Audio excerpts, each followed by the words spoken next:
আকসিরু যিকরা হাদিমিল লাত্তাত ইয়ানি আল মাউত মুহাম্মদুর রাসূলুল্লাহ সাল্লাল্লাহু আলাইহি সাল্লাম তাই বললেন আকসিরু আকসিরু, খুব বেশি বেশি করে স্মরণ করো, খুব বেশি বেশি করে স্মরণ করো যিকরা হাদিমিল লাত্তাত, লাজ্জাত সুখ স্বাচ্ছন্দ্য ভোগ বিলাস আনন্দকে চূর্ণ বিচূর্ণকারী নিশ্চিন্নকারী একটি জিনিস, সেই জিনিসকে খুব বেশি বেশি করে স্মরণ করো ইয়ানি আল মাউত। অর্থাৎ আল্লাহ নবী কি বললেন? অর্থাৎ মওত। এই মর্ত তোমার জীবনের সুখ স্বাচ্ছন্দ্য ভোগ বিলাস স্বপ্নকে সব ভেঙে চুরমার করে দিবে। তার কথা কি করে বেশি বেশি করে স্মরণ করে। রাসূল করিম সাল্লাল্লাহু আলাইহি সাল্লাম একটি হাদিসে বললেন যে নহিতু আন জিয়ারাতিল কবর ফাজুরুহা ফাইন্নাহা তুযাক্কিরুকুমুল আখিরাহ ওয়া ফাইন্নাহা তুযাক্কিরুকুমুল আখিরাহ ফাইন্নাহা তুযাক্কিরুল জান্নাহ। আল্লাহ রাসূল বলেন তুযাক্কিরুকুমুল মাউত ওয়া ফি রাওয়া তুযাক্কিরুকুমুল আখিরাহ। তোমরা মৃত্যুর কথা বেশি বেশি করে কবরে জিয়ারত করো। আমি তোমাদেরকে কবর জিয়ারত করতে নিষেধ করেছিলাম। প্রাথমিক পর্যায়ে কবর জিয়ারত করা কি ছিল? নিষেধ ছিল। কারণ কবরে গিয়ে ওই যে জাহেলিয়াতের পথা মাথা টোকাটি কান্নাকাটি বুক ছেঁড়া পুক পাড়া কাপড় ছেঁড়া এসব করবে। আর এখনো পর্যন্ত ভালো বুঝতে পারিনি, তাই না খবরদার কবরে যাবে না, কবরে যাবে বাপের কথা স্মরণ হবে, বাপের কবরে কি মাথা ঠুকবে।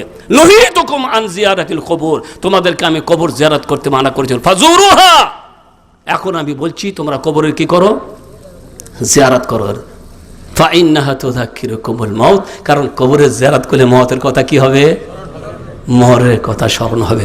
ভাই মোটা মোটা দুটো কথা বলি। মরণ এমন জিনিস, শ্রেষ্ঠত্বের খাতিরে বা শ্রেষ্ঠত্বের কারণে যদি মৃত্যু কারণ আসতো, আমার নবী মুহাম্মদ সাল্লাল্লাহু আলাইহি সাল্লাম মরতেন না। বিশ্বের শ্রেষ্ঠ মানুষ ছিলেন মুহাম্মদুর রাসূলুল্লাহ সাল্লাল্লাহু আলাইহি ওয়াসাল্লাম। মানবতার শ্রেষ্ঠ মানুষ সাইয়্যিদুল আম্বিয়া নবী মুহাম্মদ সাল্লাল্লাহু আলাইহি ওয়াসাল্লাম। এত শ্রেষ্ঠ মানুষ হওয়া সত্ত্বেও তিনিও মৃত্যুর ছবল থেকে বাঁচতে পারেননি। শ্রেষ্ঠ কারণে যদি কারো মৃত্যু না হতো, আমার নবী মুহাম্মদ সাল্লাল্লাহু আলাইহি সাল্লামের মৃত্যু। আর এই কারণ তো ওমর বলেছিল যে না না না এইসব মুনাফিকদের কথা, মারা যাননি। যেদিন তিনি মারা গেলেন সেদিন ওমর রাদিয়াল্লাহু তাআলা আনহু মনে করেছিলেন এগুলা রচনা, এগুলা প্রচার করে বেড়াচ্ছে মুনাফিকরা। আল্লাহর নবী মরেননি। মা আয়েশা রাদিয়াল্লাহু তাআলা আনহা বর্ণনা করছেন হাদিস, বুখারী শরীফের হাদিস।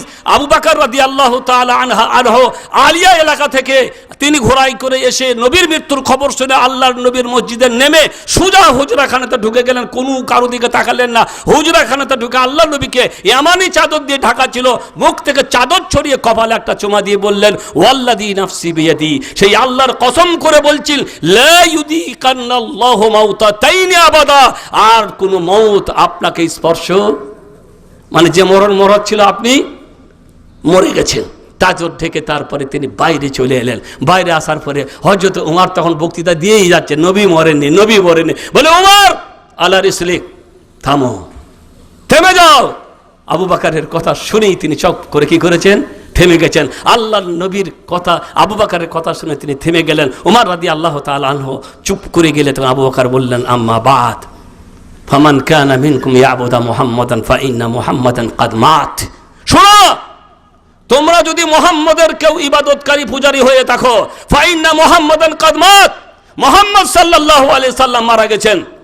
ওমান কানা মিনকুম ইয়াবুদুল্লাহ ফাইন্নাল্লাহা হাইয়্যুন লা ইয়ামুত, আর তোমরা যারা আল্লাহর ইবাদত করো, আল্লাহ চিরঞ্জীব, আল্লাহ কখনোই মরবেন না। ওয়ামা মুহাম্মাদুন ইল্লা রাসূল কাদ খালাত মিন ক্বাবলিহির রাসূল আফা ইম্মাত আও কুতিলান ক্বালাবতুম আলা আকাবিকুম ওয়া মান ইয়ানকালিব আলা আকাবাইহি ফালান ইয়াদুররাল্লাহা শাইআ ওয়া সাইয়াজজিল্লাহু শাকিরিন। মুহাম্মদ সাল্লাল্লাহু আলাইহি সাল্লাম মরে গেলে তোমরা কি দিন থেকে ফিরে যাবে নাকি? দিন ছেড়ে দিবে? আর আল্লাহ নবী কোরআন হাদিস সব আমাদেরকে দিয়ে গেছেন। তিনি চলে গেছেন, তার কোরআন আছে, তার হাদিস আছে। এখন তিনি চলে গেছেন বলে কি তোমরা দিন ছেড়ে দিবে? ইসলাম ত্যাগ করবে? যদি ত্যাগ করো এতে আল্লাহর কোনো ক্ষতি হবে না। আমরা যদি কেউ নামাজ না পড়ি তাহলে আল্লাহর কোনো ক্ষতি হবে নাকি? বুঝতে পারলেন? এখন আমাদের মধ্যে অনেকে বলে দিন প্রতিষ্ঠা করতে, দিন প্রতিষ্ঠা নাই। আপনি যদি নামাজ না পড়েন তার মানে দিন প্রতিষ্ঠা নাই। আমাদের বোঝা বড় সমস্যা হয়ে যায়। আচ্ছা, আমরা বাড়িতে যদি আপনি নামাজ না পড়েন, আপনার বিবি নামাজ পড়েন, আপনি নামাজ পড়েন না, আপনার বাবা নামাজ পড়ে না, আপনার ছেলেরা নামাজ পড়ে, তার মানে কি দিন নাই?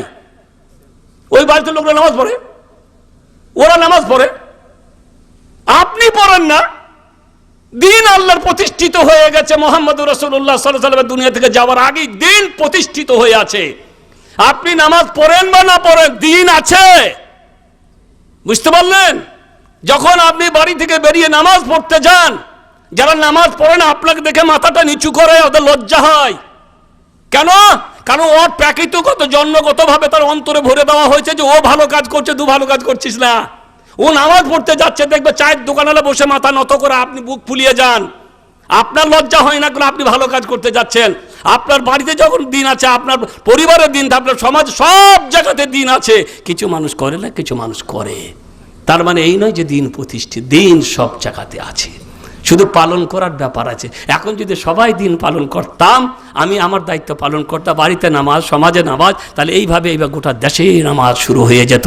অটোমেটিকভাবে সবাই মানুষ কী করতো? নামাজ পড়তো। এদেশে মানুষ সবাই নামাজ পড়ে, যেমন নামাজ, কিন্তু নামাজ সবাই পড়বে।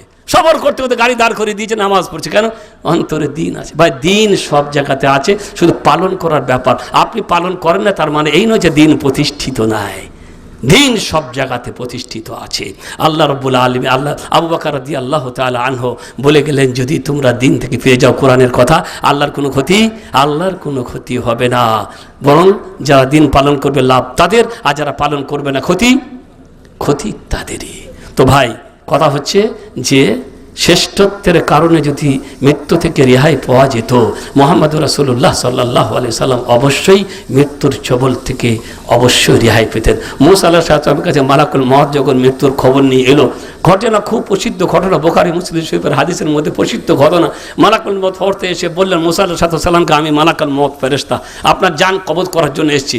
আর ওনার রাগী মানুষ ছিল, এক চর মারছে, মালাকুল মউত ফেরেশতাকে এক চর মারছে, চোখ কানা হয়ে গেছে। আল্লাহর কাছে আবার ফিরে গিয়ে বলছে, আল্লাহ গো, তুমি এমন একটা লোকের কাছে আমাকে পাঠালে, ও তো মরতেই চায় না, আমার চোখে কানা করে দিয়েছে মেরে। আল্লাহ তাআলা বললেন, ঠিক আছে, এক কাজ করো, চোখটা ভালো করে দিল, যাও মুসার কাছে, ওয়াকুল লাহু, আর ওকে বলো, আইয়াদা ইয়াদাহু ফি মাতনে সাউরিন ফামা গাত্তাদ ইয়াদাহু ফামা গাত্তাদ ইয়াদাহু বিকুল্লি শারাতিন সানাতুন। যাও মুসা আলাইহিস সালামের কাছে, ওকে বলো গায়ে একটা বলদের পিঠের উপরে হাত রাখবে, তার হাতের তালুতে যত লোম আসবে, এক একটা লোমের পরিবর্তে একটা করে বছর, 101 বছর করে ওকে বয়স দাও। কত লোম আসবে গোনা যাবে? এক একটা লোমের পরিবর্তে 1 বছর করে তাকে আরো বয়স দেওয়া হবে। যাও, চলে এলো ফেরেশতা, শুনিয়ে দিলেন। তখন মুসা আলাইহিস সালাম এবারে বুঝতে পারলেন, একে বলে কোনো লাভ নেই, তো ফেরেশতা, এই তো শুধু আল্লাহর হুকুম পালন করে, আর কিছু করার আছে? ফেরেশতাদের নিজের কিচ্ছু করার নাই। ফেরেশতারা শুধু আল্লাহর হুকুম কি করেন? আল্লাহর হুকুম পালন করেন। অবাধ্যতা করার মতন কোনো শক্তিও তাদের নেই। তাই তিনি এবার ডাইরেক্ট আল্লাহকে ডাক করে বলছে, আই রব তুম্মা মাহ। তারপরে কি? আই রব, হে আল্লাহ, হে আমার প্রতিপালক, তুম্মা মাহ, তারপর কি? আল্লাহ তখন উত্তর দিব, তুম্মাল মউত, তারপরে মৃত্যু। মানে হাজার হাজার হাজার হাজার বছর বেঁচে নাও, যত বছর বাঁচো গা, তাতে কোনো, তারপরে কি আছে? মৃত্যু আছে। এখন এই আজকে আস্তে আস্তে আব্দুর রহমান আরিফি বলে এই দেশের বড় একজন বক্তা, ভালো একজন বিচক্ষণ শেখ আর কি, ওনার ক্যাসেট শুনছিলাম। তো আগেকার মানুষদের বয়স উল্লেখ করে, কত বয়স ছিল তা বলছে, এক মায়ের বেটা মারা গেছে, এক মায়ের ছোট ছেলে মারা, মা খুব কাঁদছে, বেটার কাছে বসে বোঝা, কচি ছেলে, আল্লাহ কচি ছেলে মারা গেল, আমার কচি ছেলে মারা গেল। তো একজন বিজ্ঞ মানুষ এসেছেন, নি বলছে কত বয়স হয়েছে? তা বলছে বেশি না, খুব অল্প বয়সে মারা গেল, মাত্র 500 বছর। কত বছর? মাত্র 500 বছর বয়সে মারা গেল আমার ছেলেটা। তাহলে উনি বলতে চাইছেন, চিন্তা করুন যে আগেকার মানুষরা কত বয়স পেয়েছিল, আগেকার মানুষরা কত বয়স পেয়েছিল। আর আমরা মাহবাইনা সিত্তির ওয়া সাবিন ও আকাল্লু মা ইউজিজু যালিকা, আমার নবী বলেছেন মুহাম্মদুর রাসূলুল্লাহ সাল্লাল্লাহু আলাইহি সাল্লাম, আমার উম্মতের বয়স হবে মাহবাইনা সিত্তিন ওয়া সাবিন, 60 আর 70-এর মধ্যখানে। ও আকাল্লু মা ইউজিজু যালিক, খুব কম সংখ্যক মানুষ এমন হবে যারা 70 অতিক্রম করবে। কম সংখ্যক না কম সংখ্যক নয়, ডায়াবেটিসের আক্রান্ত হয়ে, হাই প্রেশারে আক্রান্ত হয়ে, ক্যান্সারে আক্রান্ত হয়ে, আর বিভিন্ন রোগে আক্রান্ত। আর বর্তমানে যে করোনার কথা শুনলেন, এই সমস্ত মহামারী আসছে আল্লাহর পক্ষ থেকে। কার কাছ থেকে? আল্লাহর পক্ষ থেকে।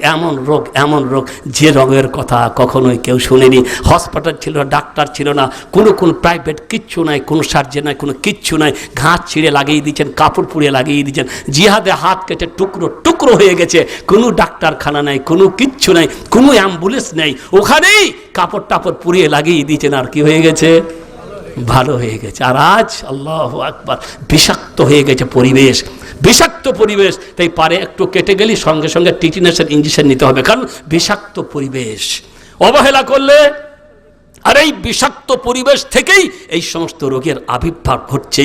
নোংরা খাওয়া, নোংরা খাওয়া, নোংরা খাওয়া। আমার নবী মুহাম্মদ রাসূলুল্লাহ সাল্লাল্লাহু আলাইহি সাল্লাম আল্লাহর পক্ষ থেকে নিষেধ করে গেলে যে সমস্ত খাদ্য আতি হারাম, এই সমস্ত খাদ্য আতি কত মানে কোন দেশে প্রিয় খাদ্য, কি প্রিয় খাদ্যগুলি ওদের কাছে।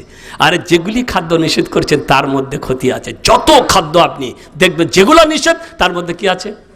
ক্ষতি আছে। এরা ক্ষতি মানবে না, এরা ক্ষতি মানবে। আল্লাহ বলছেন আমি একদিন দেখাবো, কিন্তু আল্লাহ তাআলা ইচ্ছা করলে সবসময় দেখাতে পারেন, সবসময় আল্লাহ দেখান না, কারণ আল্লাহর একটা নিয়ম নীতি আছে। কোনো সময় দেখান পরীক্ষার জন্য আর উপদেশের জন্য।